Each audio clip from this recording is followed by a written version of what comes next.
100 টকাত আপোনাক কি লাগিব দক্ষিণ কামৰূপত অনুষ্ঠিত হৈছে সত্যম শিৱম সুন্দৰম এবাৰ আপোনালোকক দিবলৈ ওলাইছে 100 টকাত 50 লাখ টকাৰ জেচিবি 50 লাখ টকাৰ ডাম্পাৰ কি লাগিব আপোনাক আছে আল্ট্ৰাষ্টাৰ বাছ আছে 24 লাখ টকীয়া টাটা হেৰিয়াৰ প্ৰথম পুৰস্কাৰ হিচাপে আছে জেচিবি দ্বিতীয় পুৰস্কাৰ হিচাপে আছে টাটা হেৰিয়াৰ তৃতীয় পুৰস্কাৰ হিচাপে Mahindra Bolero Maruti Swift Maruti Jimny Zeta Mahindra Thar Tata dumper Mahindra Scorpio Sonalika tractor Maruti Baleno Maruti সেলেৰিঅ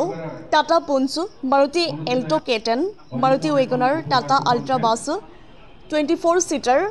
আপুনি যদি অনলাইন টিকট ক্ৰয় কৰিব বিচাৰে তেন্তে 847206 4126 আৰু 8472064127 নম্বৰতো যোগাযোগ কৰিব পাৰে আৰু আমাৰ আজি সম্মানীয়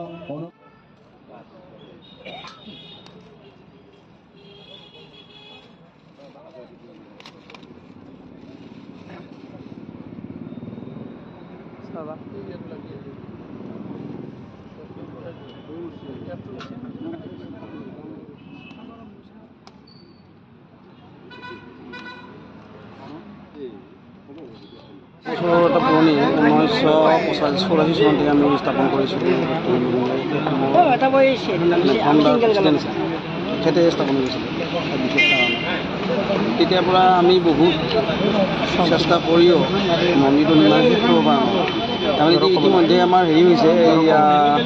বিল্ডিঙৰ প্ৰস্তুত হৈছে কিন্তু চাপ লাগিব পৰা নাই বহুত চেষ্টা কৰি দুখন সৰু খেলা পাতিছোঁ আগতো কিন্তু ইমান টকা নাই সেইকাৰণে আমাৰ এই অঞ্চলৰ অনুসূচিত জাতি যিখিনি আমাৰ হেৰি আছে অনুষ্ঠান আছে তেওঁলোকৰ পৰা সহায় ল'লোঁ আমাৰ পৰিয়াল মাক দেউতাকৰ পৰা সহায় ল'লোঁ আৰু মোৰ বন্ধু ৰাজাদা আমাৰ লগত আছে আৰু মোৰ এজন বন্ধু ৰাজস্থানৰ বন্ধু তেখেত পৱনদা আছে তেওঁলোকৰ বাৰু মৃগাংগদাৰ পৰা সহায় সহযোগিতা কৰি কিনে আমি খেলাখন অনুষ্ঠিত কৰিলোঁ এইকাৰণে যে মন্দিৰটো সোনকালে নিৰ্মাণ কৰি ল'ব পাৰোঁ এইটো টিকেট ইয়াতে 15টা প্ৰাইজ আছে আৰু 15টা প্ৰাইজৰ বিপৰীতে যিসকলে এজেণ্টে এই টিকট বিক্ৰী কৰিব এজেণ্টসকলৰ কাৰণে এটা আছুতীয়াকৈ প্ৰাইজ ৰখা হৈছে তাৰ উপৰিও আমি কুপনৰ বিক্ৰেতাৰ ওপৰতো নম্বৰৰ ওপৰত আমি প্ৰাইজ ৰাখিছোঁ প্ৰতিটা বহী নম্বৰটো আমি প্ৰাইজ ৰাখিছোঁ WhatsApp number profile picture number 801170425 আৰু 84720642126 আৰু এটা আছে 84720642127 পুনৰ এবাৰ আমাৰ হোৱাটছআপ নম্বৰ 80117042235 দ্বিতীয়টো আছে 84720642126 84720642127 তাতে আপোনাকো এইটো কথাই নাই কাৰণ এইটো বহুত ডাঙৰ পদক্ষেপ লৈছে তেখেতসকলে কাৰণ আমাৰ মিৰ্জা অঞ্চলত এই প্ৰথম হ'ব ইমান ডাঙৰ লটাৰী খেল আমি সৰুৰ পৰা আজিলৈ দেখাই নাছিলোঁ এনেকুৱা এটা পদক্ষেপ বা অনুষ্ঠান এটা গতিকে ভাল লাগিছে সঁচাকৈ ভাল লাগিছে আৰু মিৰ্জা অঞ্চলৰ গৌৰৱ এটা যে কাৰণ আমি গম পাওঁ যে বাহিৰত বহু লটাৰী খেল হয় যেনেকৈ বৰপেটা পাঠশালা এইবিলাকৰ আমি শুনি থাকোঁ মানুহে গাড়ী পায় কিবা পায় ভাল লাগে কিন্তু এইবাৰ আমি গম পাইছোঁ যে আমাৰ মিৰ্জা অঞ্চলতো লটাৰী খেল এখন হৈছে আৰু খুব ডাঙৰ মানে বহু উপহাৰ আছে ডাঙৰ গাড়ী আছে বা যিকোনো আছে আৰু উপহাৰ এতিয়া মিঠা আছে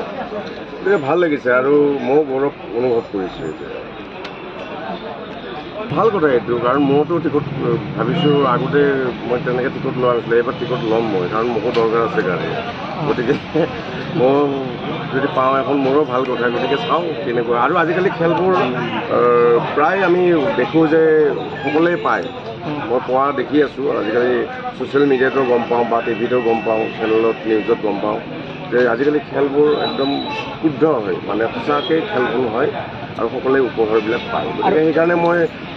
অসমবাসী ৰাইজক বা সকলোকে অনুৰোধ জনাইছোঁ আপোনালোকে এই টিকট ক্ৰয় কৰক আৰু আপোনালোকে উপহাৰটো লৈ যাওক ভাল পদক্ষেপ কাৰণ মন্দিৰ এটাৰ কাৰণে তেখেতসকলে এই অনুষ্ঠানটো